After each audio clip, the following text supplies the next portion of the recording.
Bueno, se presentan, por favor, el tema que les tocó y pueden iniciar cuando gusten. Listo. Lista, Soriano. Desde que nací estoy lista ya. Wow. Soriano. Wow, listo, Listo, ya Soriano. estoy listo. Bueno, Estoy vamos a listo. iniciar para salir de esto rápido. Dale. Rapidísimo, por favor. Oh, yo quiero disfrutar su charla. No, porque dijo No, no se Ares, puede. no, es resumen Estoy corto. solo, estoy cuidando al bebé, así que no puedo. por favor, Ah, muévete. no pudo Vamos. estudiar, compañero, así que él va a hacer un resumen bien cortito, como siempre. Iniciamos, profesora. Dele, claro.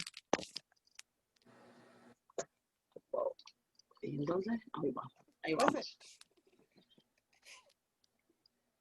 Buenas noches, profesoras, compañeros. Se presenta ante ustedes el grupo número 1, conformado, como ven, por Arelis Moreno, Edgar Soriano y mi persona, Jamie Victoria.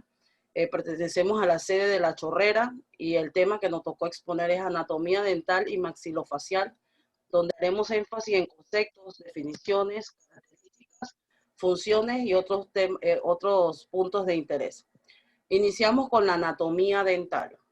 ¿Qué es la anatomía dental? Bueno, la anatomía dental es una de las partes de nuestro organismo encargado de estudiar la función, morfología, características, estructura y movimiento de cada pieza dental de forma individual y en relación con otros dientes.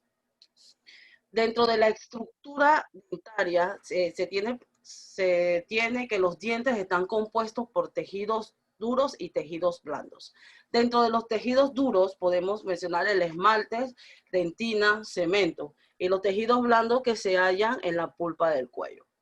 Iniciaremos con la anatomía y parte del diente. Por el esmalte, que no es más que la capa dura, como pueden observar, la capa dura que cubre el diente.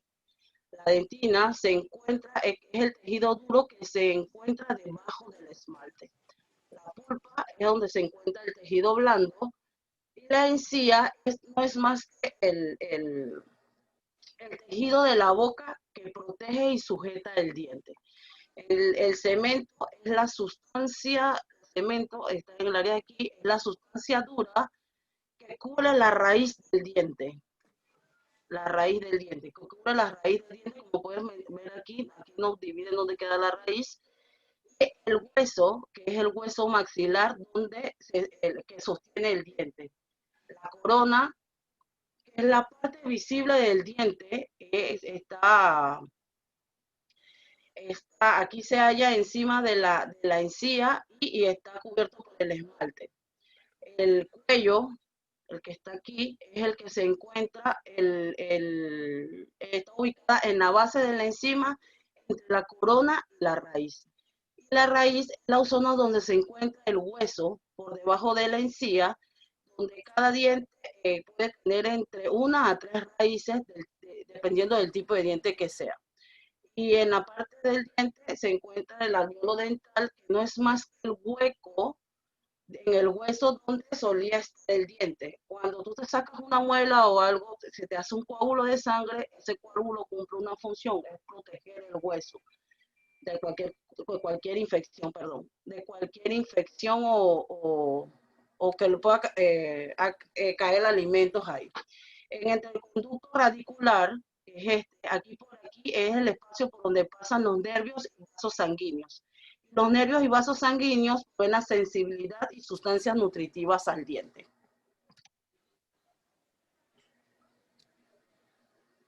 Paso con los tipos de dientes. Como podemos observar, los tipos de dientes dentro de la boca existen diferentes tipos de dientes, como que cada uno tiene un rol o una función, y podemos mencionar los incisivos, los caninos, los premolares y los molares. En los incisivos, ven que son 8 dientes, 4 en la parte superior, 4 en la parte inferior. En la parte superior tenemos que los dientes de acá arriba son más grandes que los inferiores. Y tienen bordes afilados adquiriendo una forma de cincel y su función es cortar los alimentos. Están los caninos, que se le dicen colmillos, tenemos 4, 2 en la parte posterior, 2 en la parte, se me perdió el mouse, 2 en la parte inferior y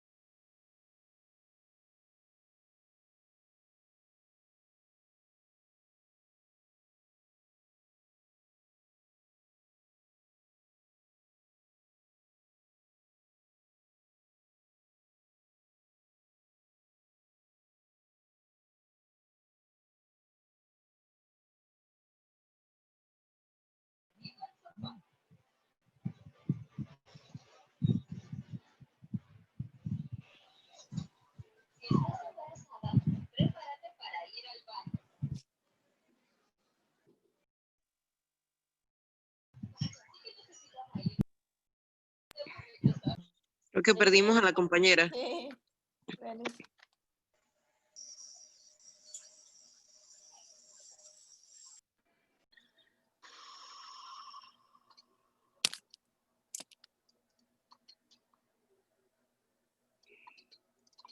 Aquí. Y en los caninos. sí. En los caninos, ¿me escuchan bien? Disculpen. ¿Aló? Sí, sí, se Y se le escucha. escucha. Ok, en los caninos tenemos que son 4, 2 en la parte superior, 2 en la parte inferior y están al lado de los incisivos. También se le dicen colmillos y tienen como función de agarrar los alimentos. En los premolares tenemos que son 8, 4 en la parte superior, 4 en la parte inferior. Están al lado de los caninos y tienen como función aplastar y desgarrar los alimentos. En los molares tenemos que son 12 piezas, 3 en cada parte, tanto en la superior como en cada parte inferior y superior en cada lado.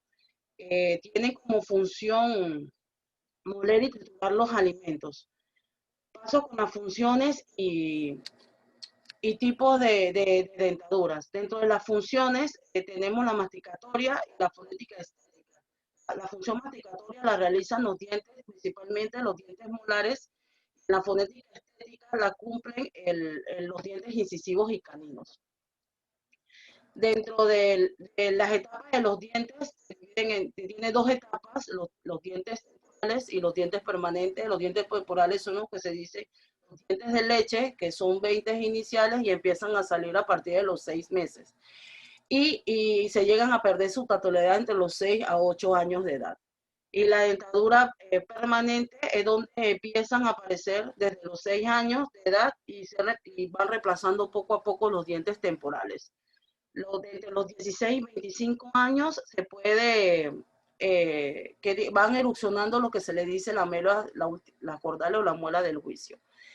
Le doy el paso a mi compañero Soriano.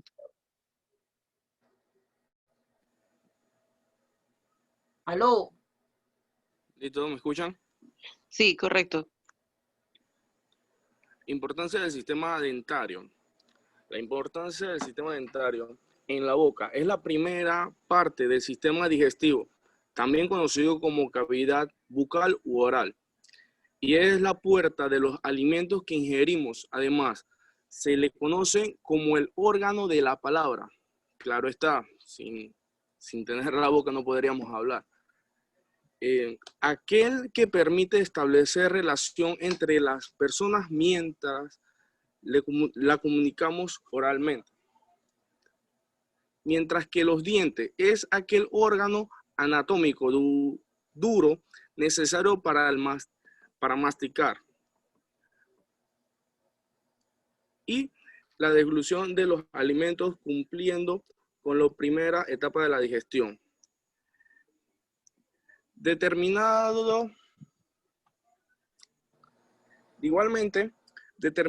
la identidad del individuo mediante el dictigrama u odontograma, así como se puede estimar la edad cronológica de clasificación y erupción dentaria. Podemos seguir con mi compañera.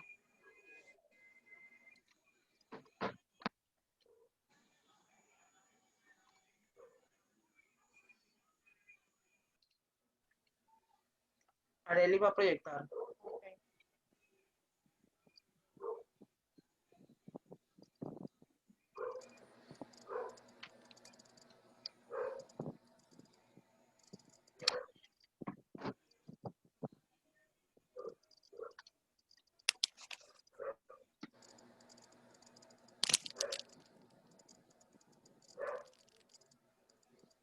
¿Escuchan?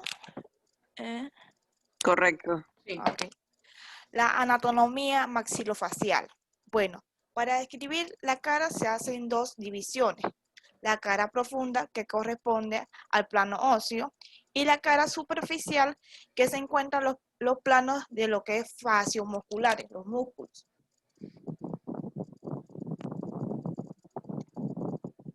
Los huesos del cráneo son 8. Tenemos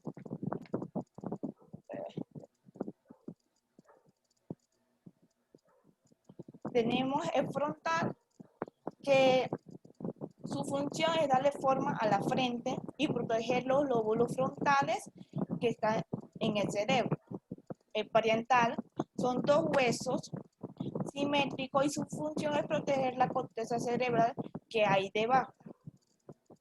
El occipital se localiza en la nuca y su función es proteger el tronco del encéfalo. El temporal, que son dos, es el hueso más duro del cuerpo y se encarga de proteger los órganos internos de la audición. El estenoide, su función es darle, su función es darle apoyo a los otros huesos del cráneo y darle forma a la cara. El estenoide es el único que no dispone de una forma plana y su función es sostener la cavidad nasal.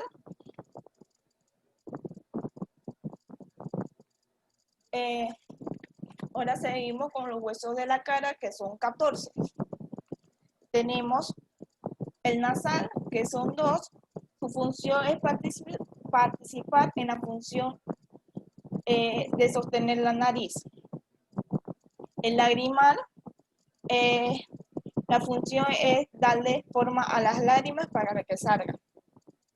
El maxilar superior, que sostiene los dientes inferiores, y los maxilar inferior o mandíbula, que sostiene los dientes inferiores. El cigométrico o los molares sostienen los ojos y le da forma a las mejillas. El vomer apoya el sistema del tabique nasal y lo divide en las fosas nasales como derecha e izquierda. Y el platino, que se encuentra atrás, que sostiene los órganos internos.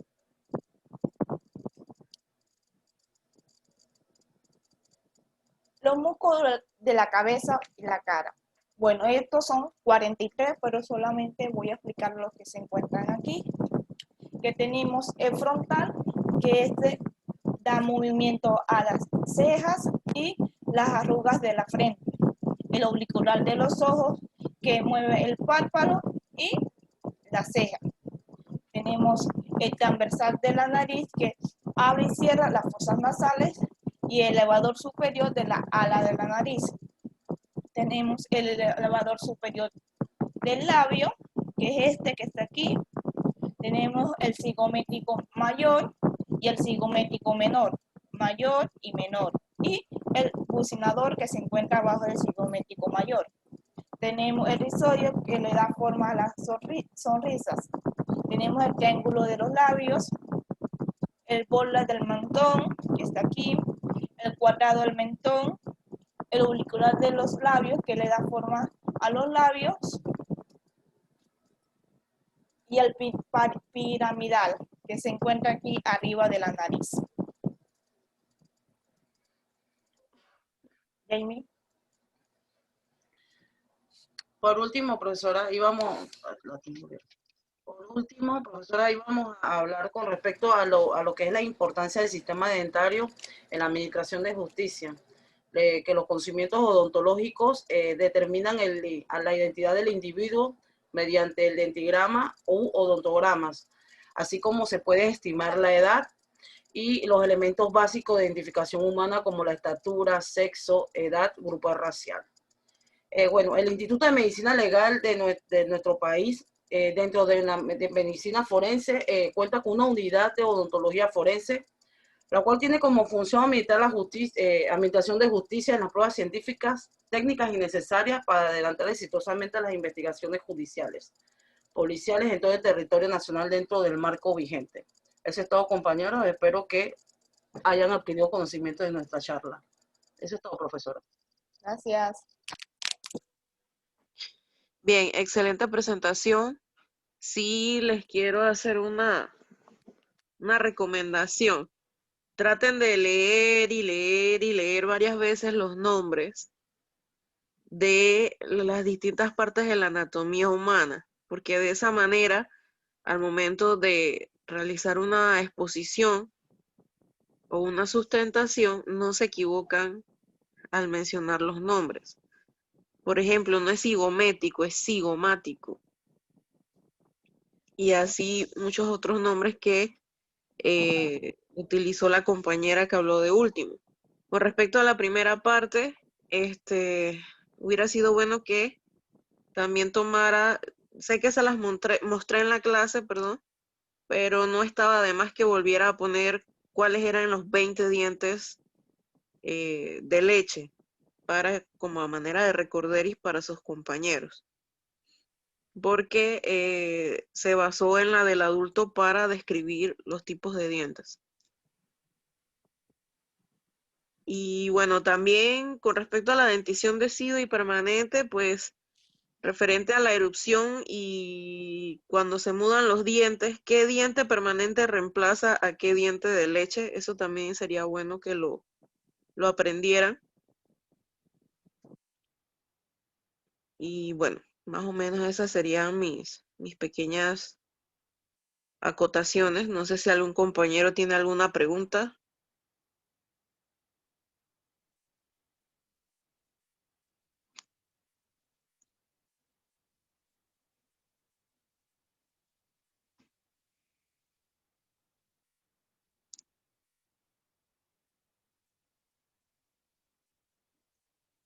Bien, si no hay ninguna pregunta, entonces seguimos con el siguiente grupo.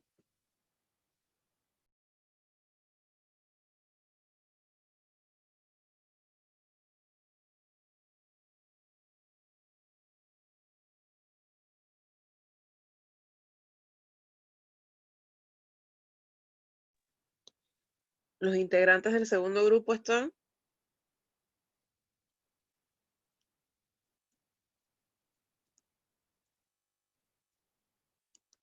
Sí, sí, sí estamos. Irving, por favor. Buenas noches, profe. Ya voy Buenas noches. Ok.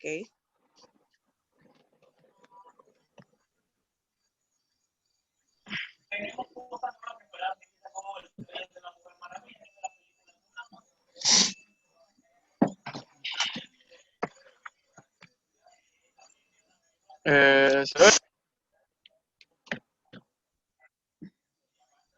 No, no se ve. ¿No se ve?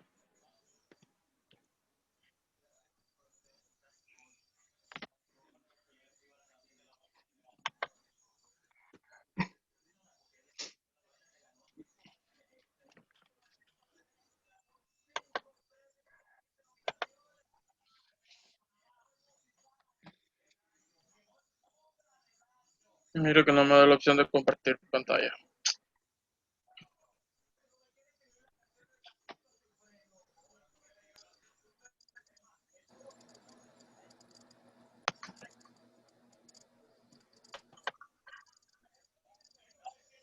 Le da el botoncito verde del centro de la pantalla. ¿Cómo dice, profe? Es el botoncito verde que está en todo el centro de la pantalla que dice compartir.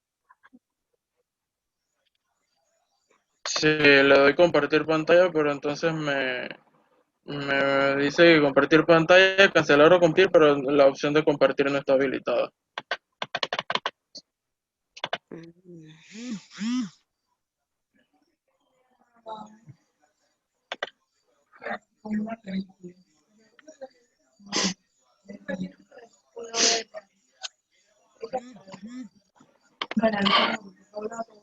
Yo ahorita.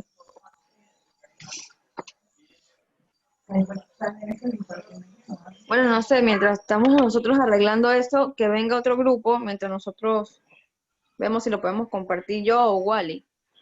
Ok. Dale, intenta.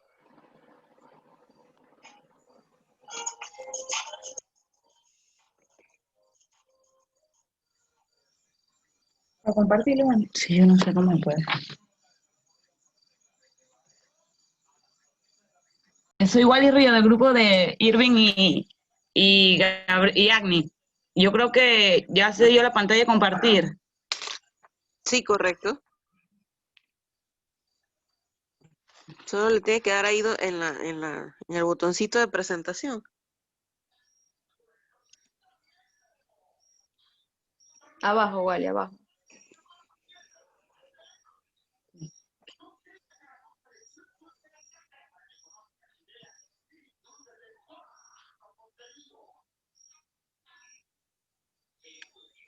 Creo que le tienes que dar primero habilitar edición. Arriba, donde está lo amarillo.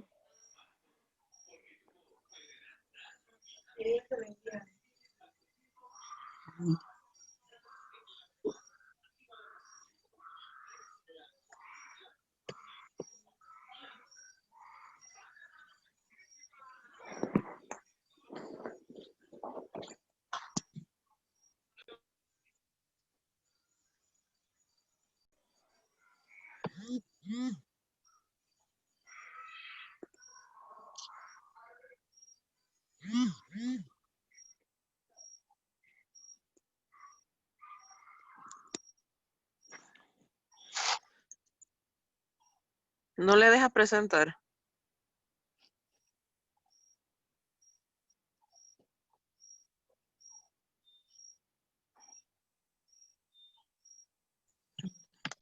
Profe, no sé si ya lo ven, es que Sale pequeño. No sale como pantalla completa. Ahí, correcto.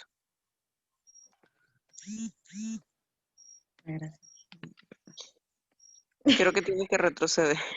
Yo creo Ahí. que es el grillo mío, Jamie.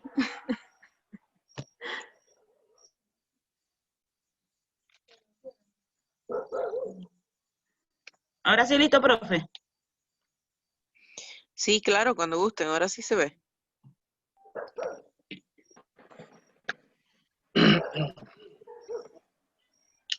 Eh, Buenas noches, profesora y compañeros. La noche de hoy, mi compañera Wally Ríos, Anida Corte y mi persona Irving Guerra, le presentaremos el tema conceptos y tipos de muerte.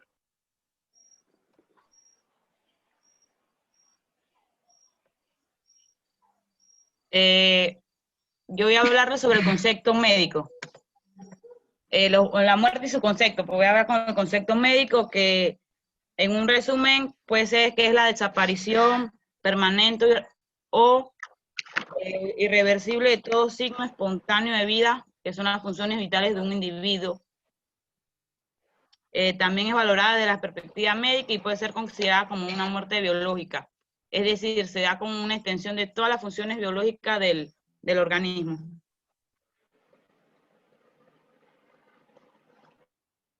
El siguiente concepto sería el concepto jurídico, que sería la causa de la extinción de la personalidad civil. Viene determinada por la muerte cerebral. Los efectos principales de la muerte son la extinción de los derechos y obligaciones personales del fallecido y la transmisión de los demás a sus sucesores. También tenemos otros tipos de conceptos bastante antiguos. Uno de ellos lo podemos encontrar en el tratado de medicina más antiguo desde el punto de vista de la medicina egipcia, que es el papiro de Ebers, que data de 1500 a.C.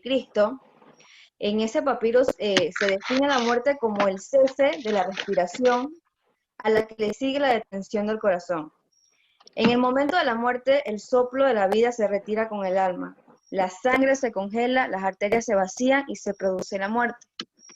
También tenemos la definición de Alexander Lacassagne, que fue un médico y criminólogo de los años 80 y parte de los 90. Él define la muerte como la cese de las funciones nerviosas, circulatorias, respiratorias y termorreguladoras del cuerpo. También tenemos a Galeno, filósofo. Para Galeno, la muerte resultaba de la postura, es como que resultante de la postura total de la naturaleza y de la extensión del calor natural. El concepto de Galeno es bastante intenso, ¿no? Por otro lado, desde el punto de vista forense tenemos lo que es la tanatología, que no es más que una de las ramas de la medicina forense que trata de la muerte y estudia todo lo relacionado a lo que es el cadáver desde el punto de vista de la medicina legal. Ahora, dentro de los tipos de muerte.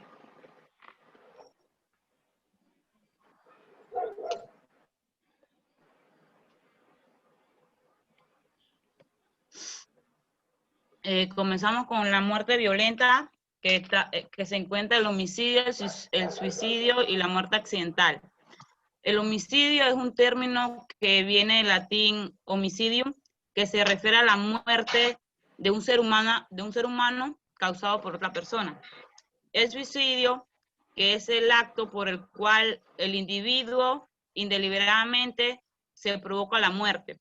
Y la muerte accidental, que se define como un accidente, cualquier suceso que es provocado por una acción violenta y repentina, que es ocasionada por un agente externo y da lugar a una lesión corporal.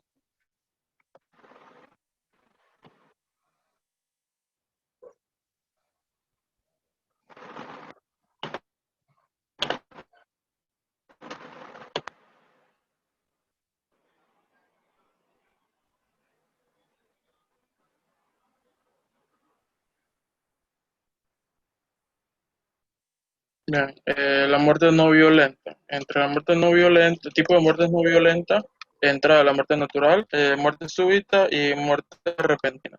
La muerte natural es la muerte producida por consecuencia de una patología o enfermedad de cualquier etimología, ya sea infecciosa, tumoral, degenerativa, entre otras, y donde no ha intervenido ninguna causa externa o violenta. La muerte súbita es la muerte que sobreviene inesperadamente fuera de cada causa violenta de una persona, que ya por su estado de salud aparente o por una enfermedad que no inspira temores inmediatos para esperar su desenlace fatal.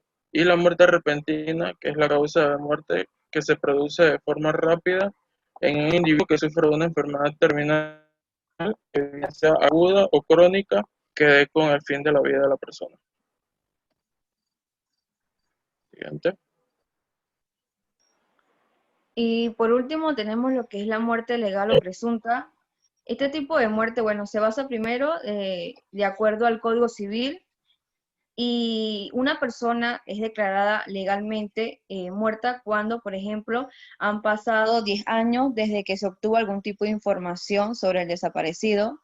5 años si esa persona o desaparecido tiene más de 80 años de edad. 2 años cuando la desaparición se produjo en circunstancias constitutivas de peligros de muerte. Y bueno, esto ha sido toda nuestra charla. Espero que, bueno, que el contenido haya sido de interés y bueno, muchas gracias.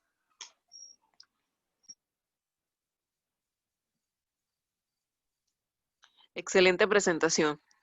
¿Alguien tiene alguna pregunta?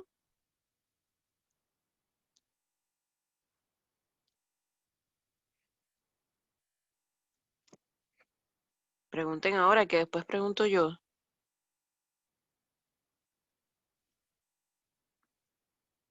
Bien, chicos, una manera fácil de diferenciar la muerte súbita de la muerte repentina.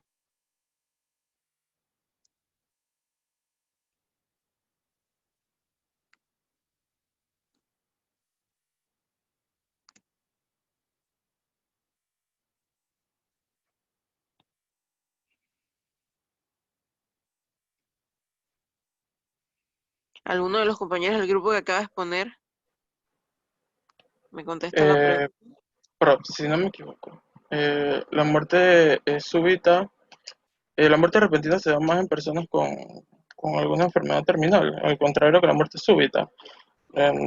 Si no me equivoco, la muerte súbita se da como, o sea, de una forma más inesperada. No sé si Más sería repentina, es como que si fuera, no sí, más sé, un repentina. infarto, por ejemplo. Ajá, más o menos así. Yo he escuchado que eso se da, yo he escuchado que la muerte súbita se da más en bebés, si no me equivoco. Pues sí, pero también están los infartos fulminantes, que Ok. son algo súbito. Y que incluso no es necesario que se espere que la enfermedad o que yo sepa que esa persona está enferma. Porque si me habla de los lactantes, en realidad no tienen ninguna enfermedad, sino que simplemente la mala posición, no respiran bien y al no respirar bien, pues su corazoncito se detiene, ¿no? Entonces, muerte de cuna, la que se llama muerte de cuna, se le puede también, puede ser una muerte súbita. Se le llama muerte súbita del lactante, Ah, ok, es esa misma. sí, Ok. pero es porque el compañero hizo referencia a cualquier situación de salud que en el momento no Ah, ok. represente amenazas a la vida, pero en realidad los infartos fulminantes y la muerte súbita del lactante no es algo esperado, porque la persona en teoría, sobre todo los lactantes, pues no tiene ninguna enfermedad de fondo, versus un infarto fulminante que yo esté gordito o esté flaquito y me dé un infarto, pero yo no sabía que tenía alguna arteria tapada, por llamarlo así, y bueno, pues en realidad no es algo que yo espere que O sea, saber no que se la persona necesita un está historial médico para No, por eso se llama súbita, porque por eso no, súbita. no, no necesita, ajá, que haya una enfermedad de base que me oriente a ese concepto. En caso, esa sería la muerte repentina. Ujú.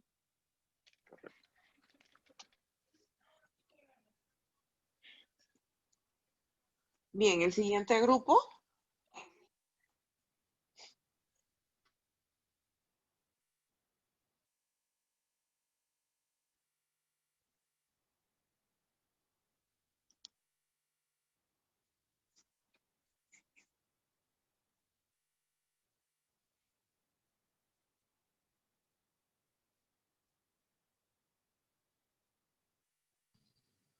Buenas noches, me confirman si pueden escuchar. Sí, correcto, se le escucha. Bien. Sí, compañero. Buenas noches, profesora, y a todos los presentes. Nuestro grupo es el número 3.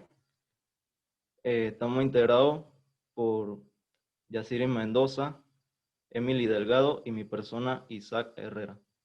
Vamos a hablar sobre el proceso fisiopatológico de muerte y los fenómenos cadavéricos post-mortem. Bien, el proceso fisiopatológico de muerte es todo aquello que puede causar la muerte dentro del cuerpo. En él se pueden incluir los traumatismos, lesiones penetrantes y hemorragias. Por ejemplo, un traumatismo cráneoencefálico se puede producir por una lesión primaria, contusión o un golpe. Influido también por el impacto acelerado o desacelerado. Y como lesión secundaria va a generar o a provocar un edema o hemorragia cerebral, aumento en la presión del cráneo. La importancia legal en estos temas depende de los datos médicos precisos para que se tome una decisión por parte de las autoridades. Por otra parte, tenemos los fenómenos cadavéricos post-mortem, donde se dará una serie de cambios que sufre el cadáver una vez que se extinga la vida o que llegue la muerte. Se van a presentar minutos, horas y se pueden extender hasta años con las últimas fases o periodos de la putrefacción. Se pueden clasificar en fenómenos inmediatos, tempranos y tardíos. Como fenómenos inmediatos tenemos la pérdida de conciencia, donde no se tiene sentido de lo que sucede alrededor o no existe percepción. La insensibilidad, donde no hay respuesta a estímulos. La ausencia de respiración, donde no se notan signos de que la persona pueda respirar. Insensibilidad, bueno, ya la mencioné. También se va a dar la inmovilidad y pérdida del tono muscular, donde se va a afectar el sistema nervioso central y la falta de circulación sanguínea. Los fenómenos cadavéricos tempranos o reciente. Tenemos la deshidratación cadavérica, que es generada o resultado de la pérdida de líquido y la evaporación. Se va a presentar la pérdida de peso, también las rugosidades cutáneas o en la piel, y se va a notar anomalías o anormalidades en los ojos, como el signo de Stenon-Lewis, donde la córnea, que es la parte que cubre el iris de los ojos, se va a tornar opaca, dándose, si el cadáver está con los ojos abiertos o los párpados abiertos, se va a notar en 45 minutos después de morir. Si el cadáver está con los párpados cerrados, se notará dentro de 24 horas. También tenemos el signo de Sommer, donde se notará una mancha negra en la esclerótica o la parte blanca del ojo, producto de la deshidratación, y la esclerótica se va a tornar transparente, permitiendo que se vea lo que está debajo de ella.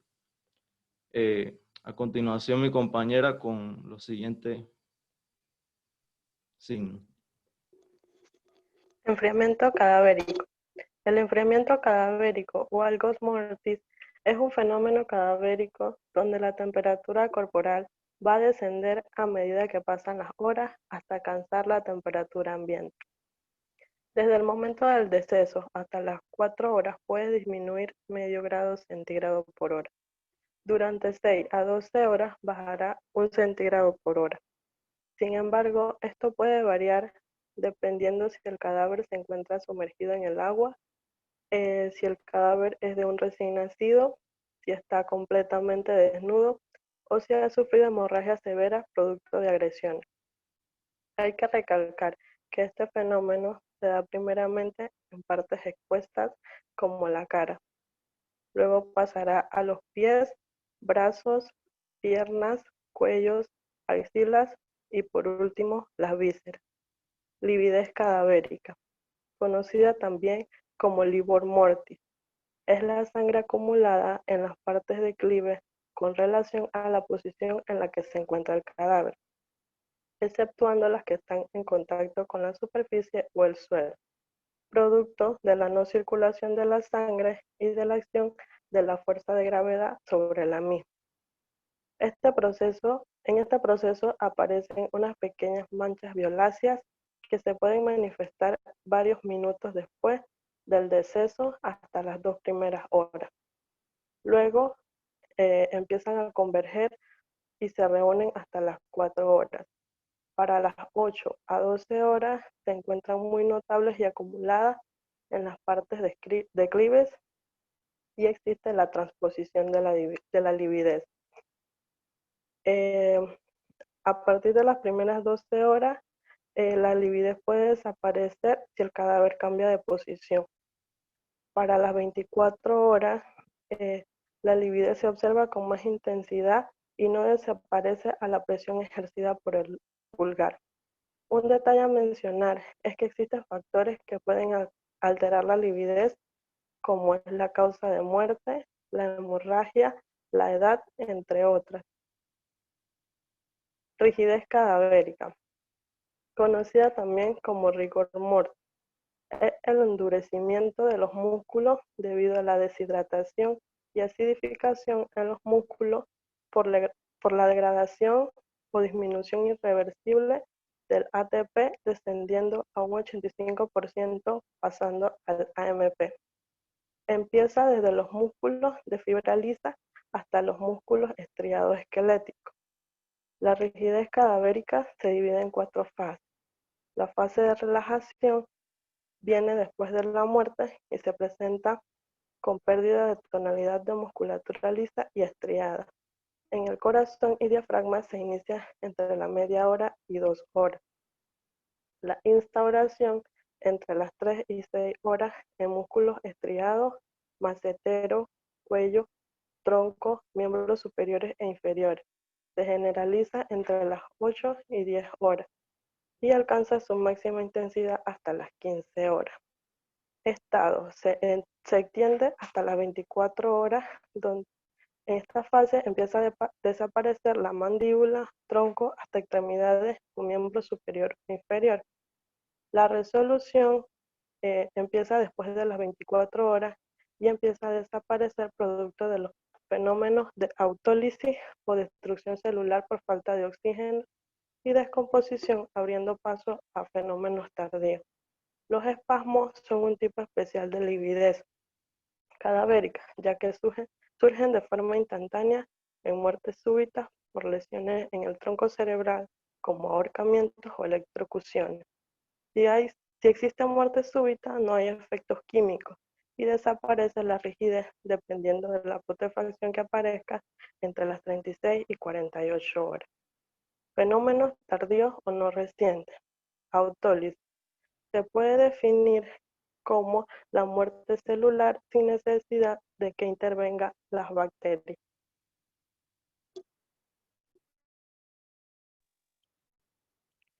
La putrefacción es la descomposición del cadáver, proceso de fermentación gracias a las bacterias que están en el intestino, donde actúan bacterias aeróbicas y anaeróbicas, dando lugar a la emanación de gases como el amoníaco, dióxido de carbono, entre otros, facilitando la llegada de insectos al cadáver. La putrefacción consta de 4 periodos, o generalizan de esa manera. El periodo cromático, que comprende desde las 24 horas hasta las 36 horas, y se caracteriza por la aparición de una mancha verde en la fosa ilíaca derecha cerca del abdomen bajo, producida por la descomposición de la hemoglobina de la sangre. Posteriormente, una red venosa después de las 48 horas y cambia a un color negruzco hasta las 72 horas. El periodo enfisematoso o gaseoso. Durante este periodo se va a generar una cantidad de gases que pueden hacer que el cadáver se vea abombado o hinchado, deformándolo por completo. Los párpados serán prominentes y los genitales tomarán más volumen, y la coloración del cadáver será más oscura. Este periodo comprende desde las 48 horas, 72 horas, extendiéndose hasta aproximadamente 7 días. Periodo colicuativo o de licuefacción. En esta fase, los tejidos blandos y las vísceras se licúan y desintegran. Toman un aspecto acaramelado o de brillantez, entre 2 a 4 semanas. En este periodo escapan los gases por los orificios naturales. El cuerpo disminuye su volumen, la epidermis se desplaza de la dermis, el pelo y las uñas se desprenden con facilidad. Este periodo puede durar semanas a meses. Periodo de esqueletización, donde las partes blandas desaparecen entre 2 o 3 años a 5 años. Algunos elementos resistentes de este fenómeno pueden ser los cartílagos, tendones y ligamentos, pero igual con el tiempo se destruyen. Entre las condiciones que pueden modificar la putrefacción tenemos las condiciones individuales, que básicamente se van a regir por la constitución física, que por ejemplo, si una persona es obesa, la putrefacción ocurrirá más rápido. Y hay que tomar en cuenta también la edad, en donde los niños se descomponen más rápido que personas ancianas. También tenemos las condiciones patológicas, donde la putrefacción será adelantada si existe muerte por agonía lenta, heridas graves, enfermedades sépticas, y será retrasada si existe una hemorragia severa, enfermedades por deshidratación intensa, miembros separados del cuerpo o en caso de mutilación. Otro fenómeno tardíos de conservación cadavérica están los fenómenos naturales y los artificiales. Entre los naturales tenemos la momificación, que ocurre debido a altas temperaturas, cadáver inducido a sequedad, baja humedad y que otros microorganismos degradan el cadáver. la saponificación, que es el proceso químico donde la grasa corporal se convierte en un compuesto serio, que es similar a los jabones, y en presencia de agua tiene un aspecto viscoso, que al endurecerse adquiere una apariencia granular cuando va perdiendo humedad.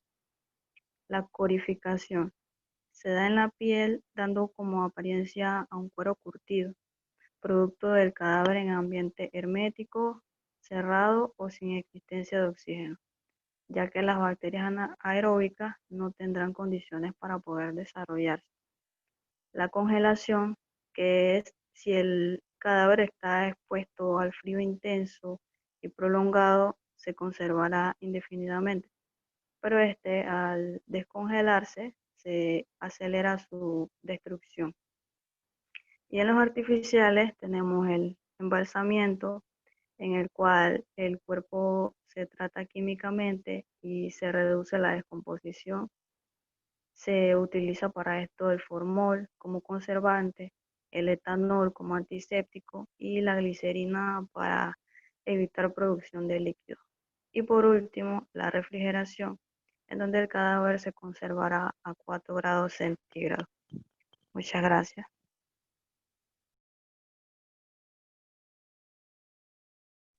Excelente presentación. Han resumido en realidad un temario bien extenso y me ha gustado que han tratado como de estadificarlo de acuerdo al tiempo en el que pueden aparecer y cuáles son esos factores que hacen que aparezcan fenómenos inducidos. Por ejemplo, la congelación puede darse por varios procesos, ya sea inducido o natural. Y bueno, hay tipos de momificación y embalsamamiento que también pueden ser inducidos o naturales. ¿Alguna pregunta de algún compañero?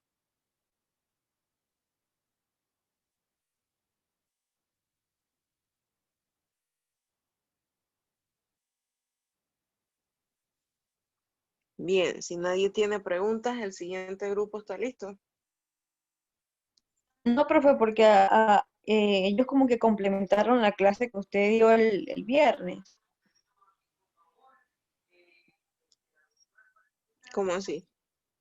O sea, que ellos estaban hablando de los fenómenos cadavéricos que estábamos viendo el sábado pasado, entonces fue un buen complemento, pues. Ah, ok. Ya. Sí, correcto. Sí, ajá, ahí está, correcto. Ok, buenas noches, profesora. Buenas noches.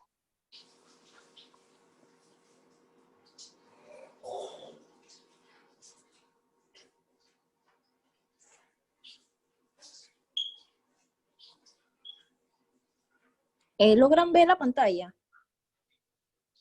Sí, correcto, la estamos viendo. Ok.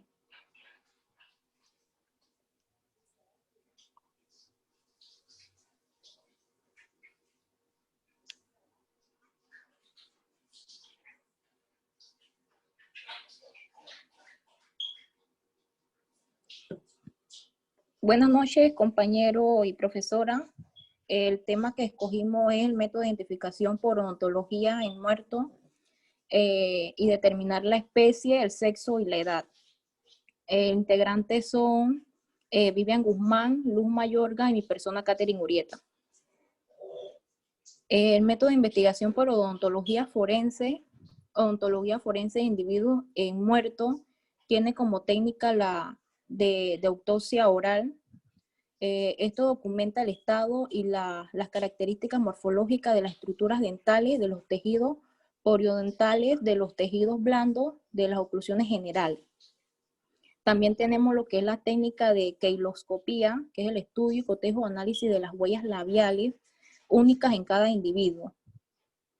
También consta con la técnica de rugoscopía, que es el estudio, cotejo y análisis de las arrugas palastinas, que por su tamaño, por su forma y tamaño de posición en la zona anterior del maxilar superior son únicas en cada individuo. Y también consta con la antropología dental, que se encarga de la identificación de personas, contribución con datos sobre la estimación de edad, filiación, población y otros rasgos individuales.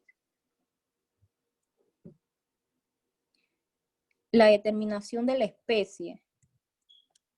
La determinación de la especie es esencial en el odontólogo forense, tenga conocimiento en antropología y otras ciencias relacionadas, dado que en ocasiones las piezas dentales de los seres humanos y de algunos animales puedan resultar muy similares. Por ello es fundamental el conocimiento en profundidad en la morfología dental, al igual que en números de elementos tanto permanentes como deciduos, y así poder recurrir a la anatomía comparada.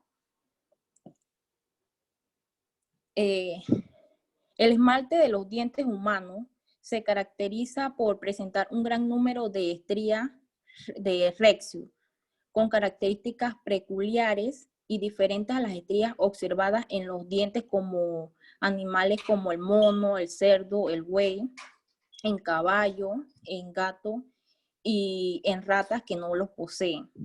También puedo concluir que respecto a la morfometría dental, cabe destacar que el diámetro de las coronas de las piezas dentales de animales no guardan la misma relación mesodistal, ni la misma altura ni diámetro bucolingual que las coronas de las piezas dentales humanas. A continuación, mi compañera Vivian. Buenas noches. La determinación de la edad se da a menudo con las piezas dentarias para estimar la edad porque suelen conservarse mucho mejor que otras partes del cuerpo y proporcionan así una mejor identificación. Los métodos de estimación de la edad dental se describen mediante radiografías panorámicas, el desarrollo dental a través de los estudios de formación de la corona, la raíz y la erupción dental. Los cambios de ángulo entre el cuerpo de la mandíbula y la rama ascendente tiene relación con la edad. O sea, en los niños es obtuso, igual que cuando la mandíbula pierde los dientes. En adultos es casi de 90 grados.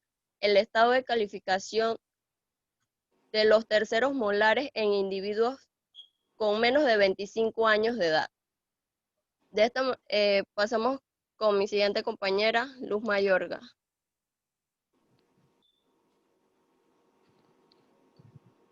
Buenas noches, profesora. ¿Me escucha?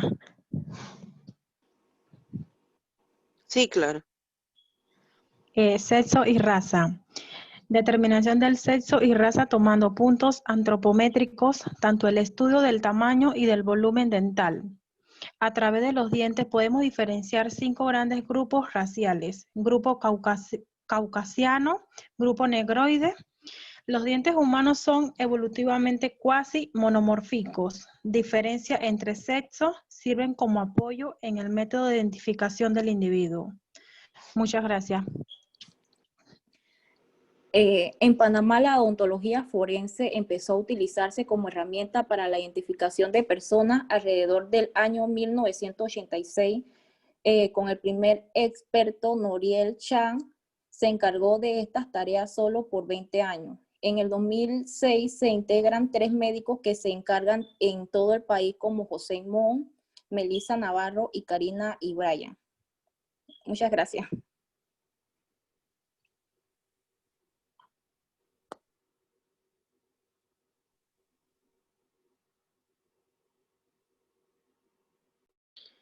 Bien, ¿cuál es la diferencia entre un diente de una mujer y el diente de un hombre?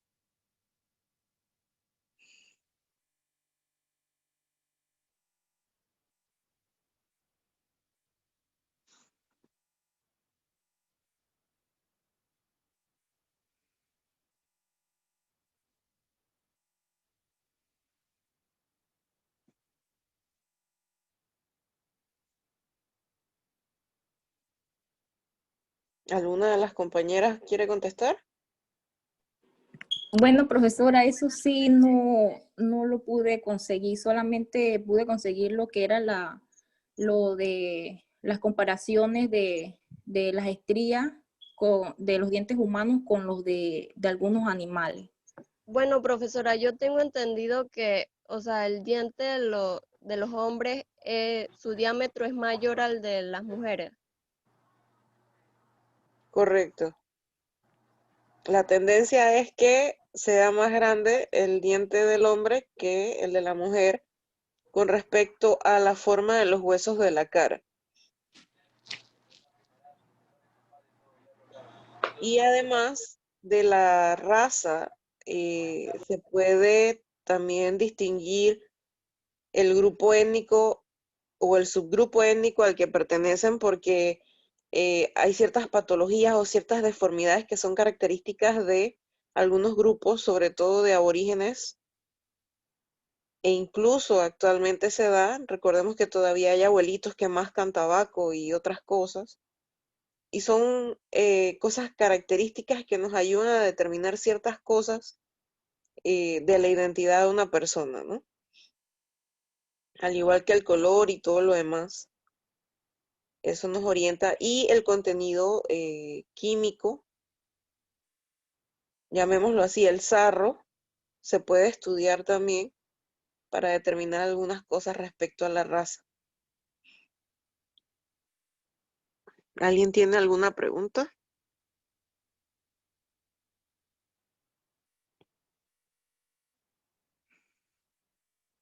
Falta un grupo, ¿cierto?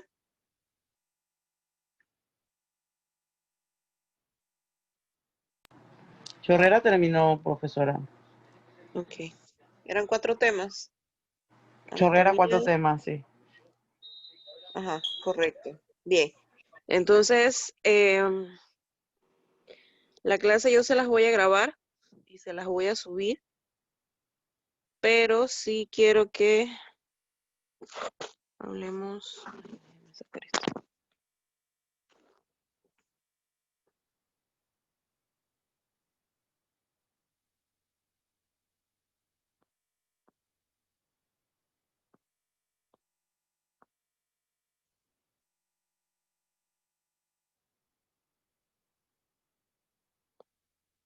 Déjame ver si encuentro el archivo.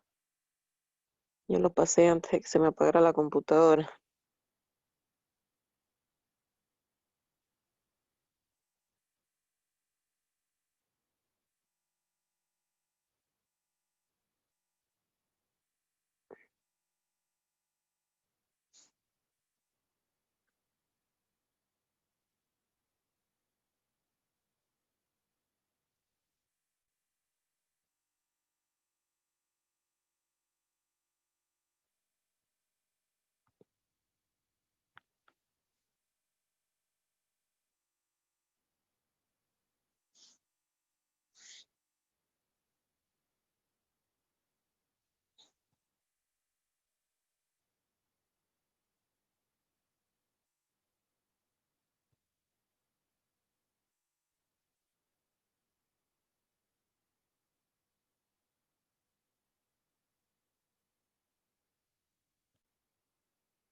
Bien. ¿Se ve la pantalla?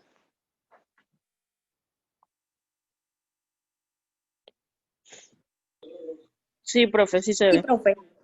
Ok, este es el taller de esta semana. Voy a tratar de grabarles la clase apenas salgo del turno y llego a casa para que la tengan disponible en el YouTube. El taller habla de describir de manera ordenada y completa la técnica para el revelado de huellas de mordedura, incluyendo además aquellos casos en los que se puede recoger saliva en la lesión de la mordedura, incluyendo la descripción de las técnicas de cotejo de las mordeduras, ya sea por transiluminación, transparencia, luz infrarroja y luz ultravioleta.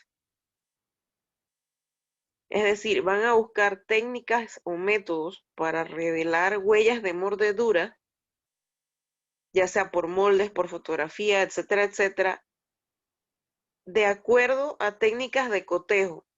¿Por qué? Porque hemos estado hablando de que existe la historia dental en la que se guardan los expedientes cuando vamos al odontólogo, y existen los odontogramas, que son los que se recogen de los cadáveres, pero estos se pueden cotejar de distintas maneras, ya sea si tenemos moldes, si tenemos radiografías, etcétera, etcétera, o fotos. Entonces, quiero que se basen en estas cuatro técnicas para el cotejo de las huellas de mordedura, y que incluya un pequeño punto en el que se hable sobre cómo se recoge la saliva, cuántos hisopos necesito, si necesito alguna otra cosa en específico, y cómo la embalo y dónde la envío. ¿Alguna pregunta respecto al taller?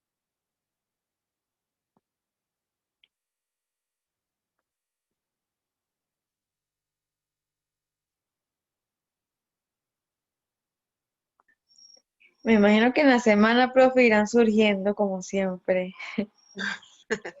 Sí, correcto. Buenas noches, profe. Hola. Profe, ¿el taller sería individual o en grupo? Depende. En grupo, en grupo, en grupo. En Individual, profe.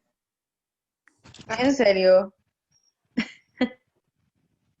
Obviamente, es como yo siempre les digo, se pueden hacer en grupo siempre y cuando me hagan un buen taller, un buen desarrollo del mismo. No es que me van a poner fulano de tal, Juanito Pérez y Laura Tapia, y el revelado se hace por molde y yo comparo foto con foto y muchas gracias, ¿ok? Si van a hacer un taller en grupo, exacto, si van a hacer un taller en grupo, Profe, pero yo tiene siempre que me esmero ser, haciendo las tareas. ay Dios mío, tiene que ser bien completo, ¿ok? Profe, usted, ¿es verdad? Dice que, ay, Dios mío. Digo, el que quiera hacerse Individual, profe. solo también tiene la opción, ¿no? Pero por lo menos lo mínimo que debe incluir el taller es lo que se les pide en las instrucciones. Y yo en la semana le estaré preguntando, pero no se preocupe. No se preocupe. Ajá, ok. ¿Alguna otra duda? ¿Algún comentario respecto a los temas vistos hoy? No, me parecieron muy buenas charlas, de verdad. Bastante completas. Sí, bastante completas. Bien, recuerden que quedamos en que